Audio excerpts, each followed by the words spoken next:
पहला प्रयास, मनुष्य जीवन में आकर ये प्रयास करें अपनी तरफ से कि हमें कर्ज लेना ही न पड़े, क्योंकि कर्ज एक ऐसा विषय है कि अगर इस जन्म में बिना दिए मर भी गए तो अगला जन्म किसी न किसी प्रकार से लेना ही पड़ेगा उसे चुकाने के लिए। कोई वहाँ भगवान के यहाँ इसमें कोई समझौता नहीं है।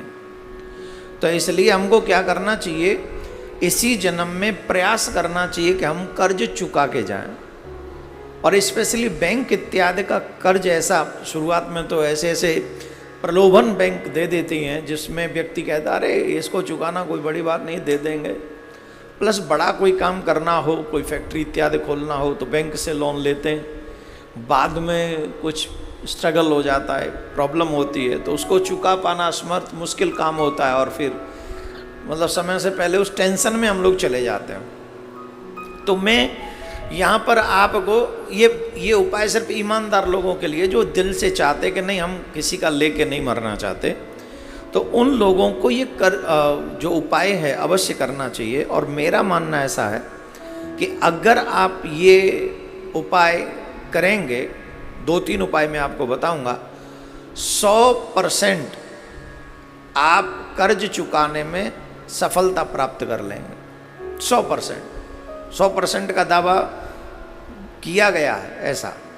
तो मैं किसी की बात आप तक पहुंचा रहा हूं, ये बात मेरी नहीं है, पहली बात है ना।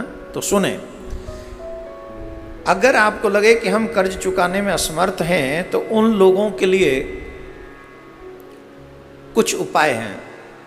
बाद में मैं इसका वीडियो बनवा के भी ये हमारी मीडिया जो सोशल मीडिया के लोग हैं ये आप तक पहुंचा देंगे, बस इतने का ही वीडियो जिससे आप औरों तक भी पहुंचा सकें। एक नारियल लें और उस पर नारियल पर चमेली के तेल से और सिंदूर से एक स्वास्तिक बनाएं। चमेली के तेल और सिंदूर से स्वास्तिक के चिन्ह बनाएं और कुछ भोग उस पर लड्डू इत्यादि रख दें, थोड़ा सा रख कर उसे रख कर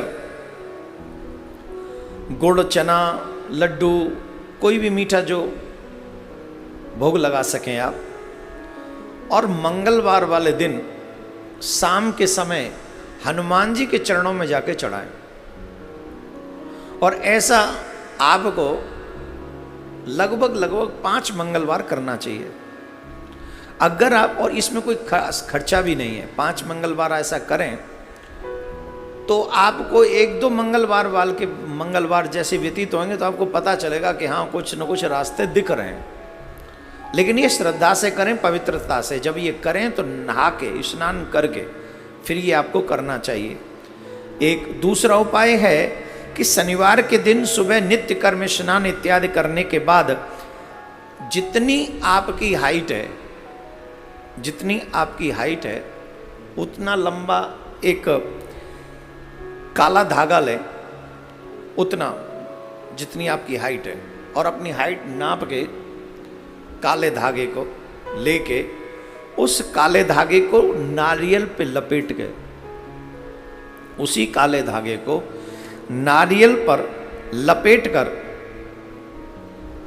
इसका करना क्या है कि आपको वो नारियल शनिवार के दिन किसी नदी के पास जहां पानी बहता हो, बहते हुए पानी के पास पहले उसका पूजन घर में ही कर लें, घर में न करें तो नदी के तट पे कर लें, थोड़ा सा नारियल का पूजन करके, और नदी में वो नारियल आप बहाते समय ये प्रार्थना करें कि मैं ये अपनी मुसीबत बहा रहा हूँ, मेरे कर्ज चुक जाएं, इसलिए मैं ऐसा कार्य कर रहा हूँ। तो जितना नारियल बह के जितनी दूर जाएगा उतना ही आपकी मुसीबत भी उतनी दूर बह के चली जाएगी।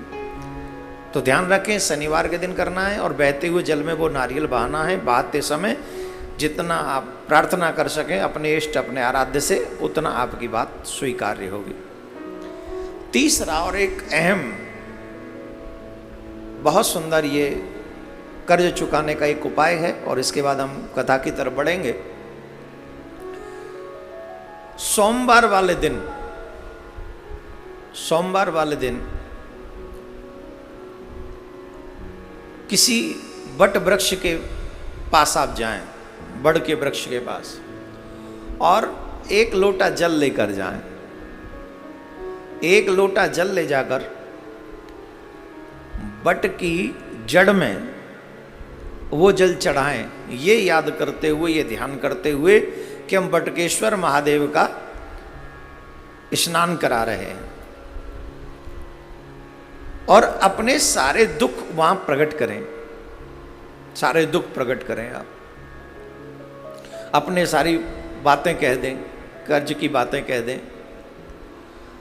सोमवार के दिन, एवरी सोमवार मीन्स आपको ये भी 5 दिन 5 सोमवार करना है। 5 सोमवार करना है, बहुत बड़ी बात है नहीं, सिर्फ जल चढ़ा के चले आना है। तीसरे अथवा 5वें सोमवार वाले दिन आपको उस बड़ की छोटी सी जड़ वहां से ले आनी है, जहां आप नित्य जल चढ़ाते हैं वहीं से छोटी सी जड़ आपको ले आनी है, और उस जड़ को रख लेना है पूजा स्थान में 1 हफ्ते तक। और उसके बाद उस जड़ को किसी लाल धागे में बांधकर या तो अपने गले में रख लें अथवा आप अपनी जेब में रख लें। इसे रखें 2, 2.5, 3 महीने अपने पास में ही रखें। आप देखेंगे कि ये जड़ भी धीरे धीरे धीरे धीरे बढ़ती चली जाएगी। इसे कोई जल की आवश्यकता नहीं पड़ेगी, इसे आपको कोई एक्स्ट्रा कहीं से जल नहीं देना है। बट वृक्ष में लक्ष्मी का असीम अनुकंपा होती है, और कई बार लक्ष्मी नारायण बट वृक्ष के नीचे आकर निवास करते हैं। तो जब आप इतनी श्रद्धा से बट के वृक्ष के नीचे उसकी जड़ में जल देंगे, वो भी बटकेश्वर महादेव का ध्यान करेंगे, और 5 सोमवार आप ऐसा करेंगे, और तीसरे अथवा 5वें सोमवार में वो जो जड़ ले आएंगे और उसे आप अपने तन से कहीं लगा के रखेंगे, तो वो जड़ भी बढ़ती चली जाएगी। और ये जड़ ज्यों ज्यों बढ़ेगी त्यों त्यों लक्ष्मी का आकर्षण होगा, और आपके घर में लक्ष्मी की कृपा होगी। और जब लक्ष्मी की कृपा हो जाए तो फिर तो कर्ज अपने आप चुके ही जाएगा। तो ऐसा ये उपाय कर्ज चुकाने के लिए मैंने 3 प्रमुख उपाय जो कहीं पढ़े अथवा सुने वो मैं आपको बता रहा हूँ। आप अपने जीवन में अप्लाई कीजिएगा, भगवान भोलेनाथ कृपा करें और ये आपके काम आ जाएं, तो आपके ऊपर भी जो बैंक का, पड़ोसी का, रिश्तेदार का और किसी का भी कर्ज है वो कर्ज उतर जाए। लेकिन एक कर्ज मेरा भी है, वो भी टाइम पे देना, टाइम पे देना। और वो कर्ज क्या है, जब जब आप कथा सुनते हो तो दूसरों तक भी ये कथा पहुंच जाए, ऐसा प्रयास आपको करना चाहिए।